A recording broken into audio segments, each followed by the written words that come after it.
자, 이제 산술기압 평균과 코시-슈바르츠 부등식을 이용한 이제 최대차수를 구해볼게요. 자, 우선 워밍업상 다시 하나 더 얘기를 해드릴게요. 우리가 이제 산술기압 평균이라는 것은 A도 양수, B도 양수에서 A 플러스 B의 값이랑 2루트 AB가 누가 더 큰지를 물어봤을 때 뺄 수 있잖아요. 그럼 이 값은 루트 A 마이너스 루트 B의 완전 제곱이 될 거고 누군가의 제곱은 항상 양수인 거잖아가 되겠죠. 자, 그러면 이 등호가 성립하는 경우는 등호는 A랑 B랑 같을 때 등호가 성립하는 거고 이 말을 정리하면 A 플러스 B 마이너스 2 루트 AB는 0보다 크다라고 할 수가 있다라는 거죠. 그럼 넘겨서 A 플러스 B의 값은 2 루트 AB가 될 거고 등호가 성립할 때 이 2루트 AB의 최대값은 A 플러스 B야 라고 할 수 있는 경우는 등호가 성립할 때였던 거예요. 그래서 등호가 성립하는 경우는 A랑 B 값이 같을 때 곱의 입장에서 최대값이 성립하는 거야. 그건 A, B 값이 같을 때였어. 이게 지금 문제를 빠르게 풀 수 있는 방법이에요.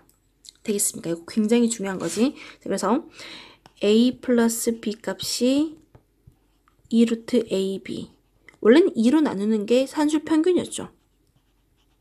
A 플러스 B 이 값이 루트 AB인데 양변에 2를 곱해서 정리한 거니까 이런 얘기였는데 자, 기본적으로 루트 안에 양수가 들어가야 되기 때문에 AB 값은 0보다 크다라는 조건이 붙었는데 자, 최대값이 만들어지는 경우는 등호가 성립할 때야.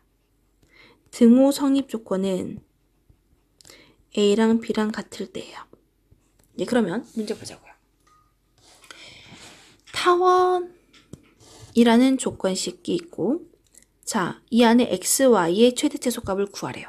그러면 더하기와 곱의 구조가 성립하니가 가장 중요합니다. 그럼 지금 이 주어진 조건식에 곱을 하게 되면 x제곱, y제곱의 구조를 띠고 있고 그거에 루트를 씌운 값은 x, y 값이 가능하기 때문에 이건 더하기와 곱의 구조가 성립을 한 거야. 그래서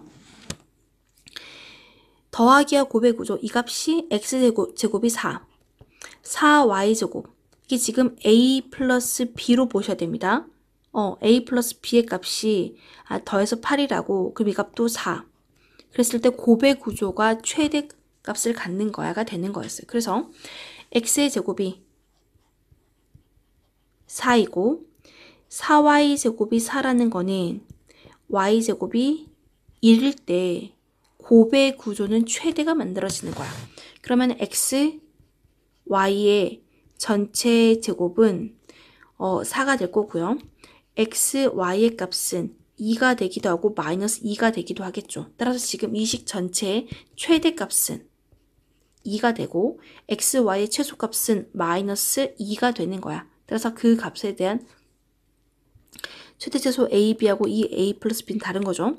최대값과 최소값을 곱하게 되면 마이너스 4로 정리가 되는 거야가 이게 바로 가는 방법인 거고 선생님 저는 이 방법이 아직 익숙하지 않습니다. 등호 성립 조건이 와닿지 않습니다 라고 하면 어쩔 수 없이 곱해야 됩니다. 그러면 어떻게 곱해야 되냐 x의 제곱 플러스 4y제곱은 크다 2 루트 둘이 곱한 거 4xy 전체의 제곱 근데 이 값이 8이래 2로 나눠주면 4가 되겠죠.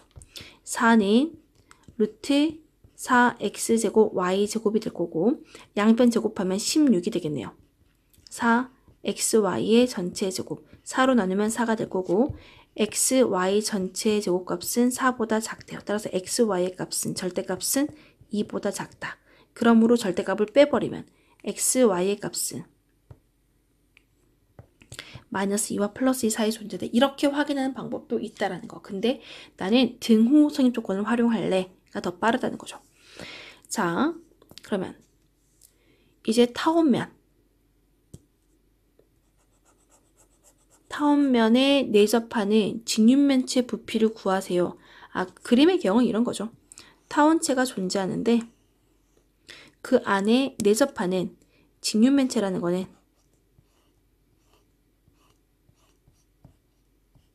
이 안에 중심이 원점입니다.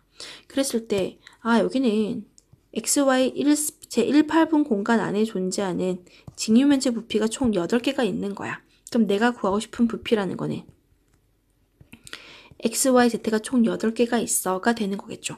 자, 그럼 그 부피의 최대값은 8x의 제곱과 2y의 제곱과 z제곱 전부 다 같을 때 8x의 제곱, 2y 제곱, z의 제곱 전부 다 같다라는 거니까 3분의 8이 되는 걸 수밖에 없는 거죠.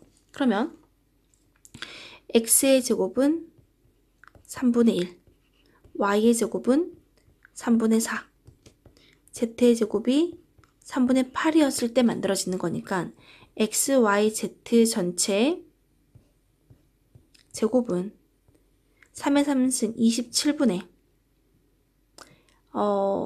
32라는 값으로 정리가 가능하겠네요. 그럼 양변에 루트 치워버리면 x, y, z는 양수니까 루트 27에 루트 32고 곱하기 8까지 가져가야 내가 구하고 싶은 부피가 만들어지겠죠. 그럼 이 값은 3루트 3분의 8 곱하기 16 곱하기 2니까 4루트 2로 정리 가능하겠습니다. 그래서 32 곱하기 유리화하게 되면 루트 6으로 분모 분자의 루트 3을 곱해 정리하니까 분모는 9가 됐고요. 분자는 루트 6이 됐어. 9분의 32 루트 6이라고 정리를 하면 되겠습니다. 82번의 답은 그래서 4번이 되는 거죠. 자, 이번에는 제곱의 차수와 1차식이 제시가 된 걸 보니 얘는 코시-슈바르츠 부등식이야가 된 거였습니다. 그러면 코시-슈바르츠 부등식이라는 거는 a제곱 플러스 b제곱과 x제곱 플러스 y제곱의 값은 ax 더하기 by의 완전제곱보다 더 크다라는 거였어요. 그럼 문제에서 x제곱 플러스 y제곱이라는 조건을 줬고 내가 구하고 싶은 식은 2x 마이너스 y의 완전제곱이라고 했을 때 a 대신에 2가 들어갔고 b 대신에 마이너스 1이 들어갔으니까 여기 들어가는 거는 2의 제곱 플러스 마이너스 1의 제곱이라고 곱하면 되는 거 아니겠어? 그럼 4 더하기 1은 5가 될 거고요. x제곱 플러스 y제곱이라는 거는 곱하기 4가 되네요.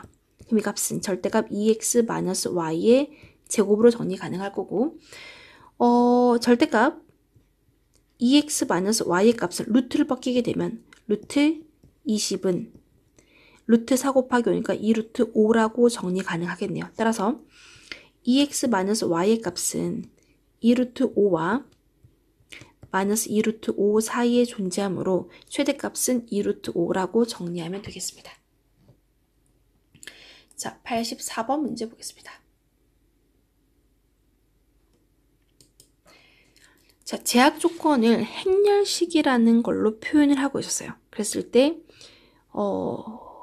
x 플러스 y 플러스 z의 최대 최소값을 구하랍니다. 그럼 일단은 이 행렬식을 정리할 수밖에 없는 거니까 특별한 방법이었습니다. 자, 3열에 1배시켜서 3열에 1배시켜서 1열에 더했더니 x의 제곱 플러스 z의 제곱이 됐고요. 마이너스 1이고 여기는 0 되겠네요. 자, 3열을 1배시켜 y 2열에 더했더니 y제곱 플러스 z의 제곱 됐고 1이고 0이 됐습니다. 3열은 그대로 건드리지 않겠습니다. 그러면 3행 3열의 행과 열을 지운 남은 성분들을 지웠더니 x의 제곱 플러스 z의 제곱 둘이 곱해서 마이너스 플러스가 되겠죠. y제곱 플러스 z의 제곱이 되겠네요. 그 값은 10이야 라는 조건을 만족한 거예요. 다시 말하면 x의 제곱 y제곱 플러스 2z의 제곱은 10이야 라는 조건식을 만족한 거였어요. 자, 그러면 지금 코시-슈바르츠 부등식을 쓰자면 a제곱 플러스 b제곱 플러스 c제곱의 값이 x의 제곱 플러스 y제곱 플러스 루트 2z 전체 제곱이 간다면 이 값은 크다. ax, by, c 루트 2, z의 완전제곱보다 크다라고 표현할 텐데 내가 구하고 싶은 게 x 플러스 y 플러스 z의 완전제곱이 되고 싶어 라고 한다면 a 값은 1이고 b 값도 1이고 c 값이 루트 2분의 1이라고 측정하면 될까요? 그럼 갖다가 집어넣었더니 1 플러스 1 플러스 2분의 1 그리고 x, y 그리고 루트 2z의 제곱이 10이었어. 가 된 거였습니다. 그럼 이 값은 2 더하기 2분의 1, 2분의 5 곱하기 10이 되겠죠. 이 값은 x 플러스 y 플러스 z의 완전제곱보다 더 커가 될 거고 이 약분하면 5, 25가 되겠죠. 그럼 25. 그러면 절대값 x 플러스 y 플러스 z의 절대값은 루트 벗겨서 5의 제곱이니까 5보다 작다. 그럼 이 값은 절대값을 풀어헤치면 마이너스 5와 플러스 5 사이에 존재할 거야. 가 되겠네요. 그래서 최대값과 최소값의 차이는 5 빼기 마이너스 5의 차이라서 이 값은 10이라고 정리 가능하겠습니다. 84번의 답은 3번인 거죠. 그래서 코시-슈바르츠 부등식을 어떻게 활용할 건지를 잘 확인하면 되는 거였어요. 자, 85번. 이번에는 1차 식이 제약 조건이 되어 있고 제곱의 합이 내가 구하고 싶은 색이었어요. 그러면 똑같습니다. x의 제곱 플러스 y 제곱 플러스 z의 제곱이랑 a 제곱 b제곱 c제곱의 곱이 크다. ax, by, cz의 완전제곱. 그런데 지금 이 식을 x 플러스 y 플러스 z의 완전제곱으로 세팅하려고 한다면 a, b, c 값은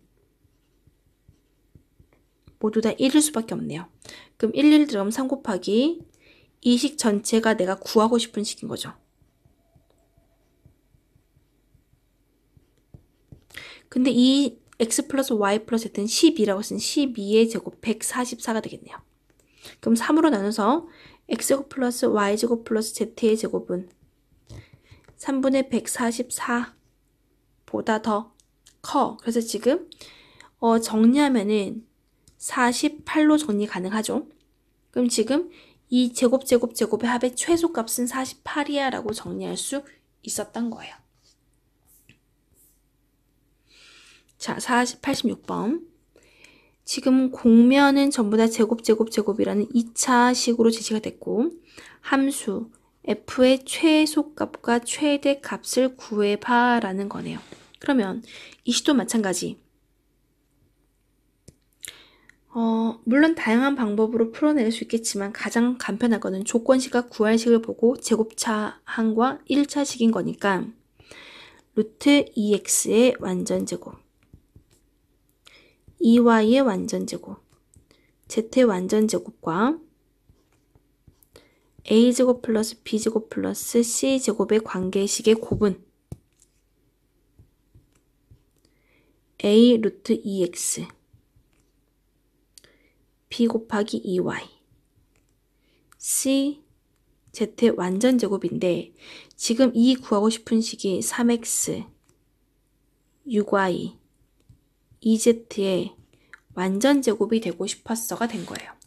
그러면 a 값은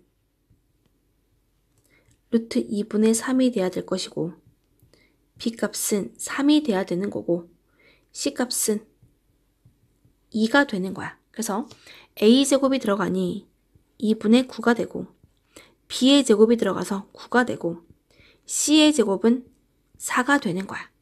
이 곱과 지금 문제에 주어진 요 제곱의 합은 70이었던 거죠. 그러면 지금 2분의 9 더하기 13 곱하기 70은 절대값 3x 플러스 6y 플러스 2z 전체 제곱이 될 거고 이 식을 정리하자니 26 31인가요? 26과 31. 26과 31. 자, 맞죠? 자, 3x 6y 2z 루트 2x a 값은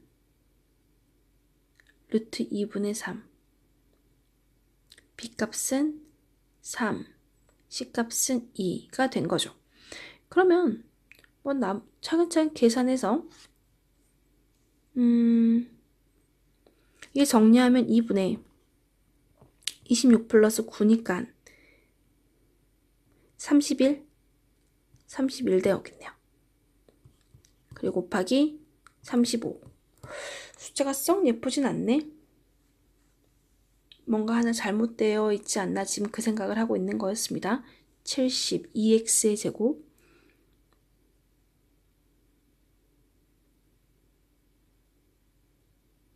루트 2분의 3 b 값은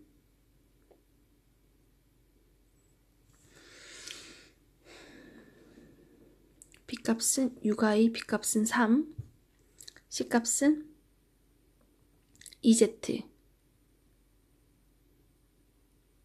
C값은 2, 2의 제곱, 4, 9, 2분의 9, 2분의 9 더하기 13이 되는 거죠.